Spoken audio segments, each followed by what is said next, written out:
আসসালামু আলাইকুম সবাইকে। জাতীয় বিশ্ববিদ্যালয়ের ২০২৬ সালের ডিগ্রি তৃতীয় বর্ষের পরীক্ষার ফর্ম ফিল আপ তো চলছেই, কিন্তু আপনাদের মনে এখন সবচেয়ে বড় প্রশ্ন, পরীক্ষা আসলে কবে শুরু হবে? বিভিন্ন ফেসবুক গ্রুপে ছড়াচ্ছে জুনের শেষেই নাকি পরীক্ষা। এসব বিভ্রান্তিকর তথ্য শুনে অনেকেই চিন্তায় পড়েছে। আজকের ভিডিওতে একদম লজিক্যালি প্রমাণসহ জানাবো আপনাদের পরীক্ষা ঠিক কখন অনুষ্ঠিত হবে, তাই না টেনে পুরো ভিডিওটি দেখতে থাকুন।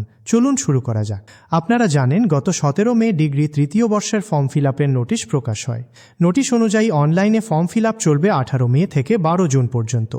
এরপর কলেজের আনুষাঙ্গিক অন্যান্য কাজ মিলিয়ে পুরো কার্যক্রমটি শেষ হতে ১৮ জুন লেগে যাবে। এখন একটু চিন্তা করে দেখুন, ১৮ জুন পর্যন্ত যদি ফর্ম ফিল আপের কার্যক্রমই চলে, তাহলে জুনের শেষের দিকে পরীক্ষা কিভাবে সম্ভব? এটা কোনোভাবেই যৌক্তিক নয়। তাই ফেসবুক বা অন্যান্য জায়গা থেকে আপনারা জুনে পরীক্ষার যে খবর পাচ্ছেন, সেগুলো সম্পূর্ণ ভিত্তিহীন এবং আপনাদেরকে শুধু মিসগাইড করা হচ্ছে। তাহলে প্রশ্ন হলো, আসল পরীক্ষা কবে হবে? জাতীয় বিশ্ববিদ্যালয় বর্তমানে তাদের পরীক্ষা পদ্ধতিতে কিছুটা পরিবর্তন এনেছে। তারা আগের মতো সেশন জট বা দেরি করতে চায় না। ফর্ম ফিল আপের কার্যক্রম ১৮ জুন শেষ হওয়ার পরপরই তারা রুটিন প্রকাশ করবে। আশা করা যায় ২০ থেকে ২৫ জুনের মধ্যেই আপনাদের রুটিন চলে আসবে।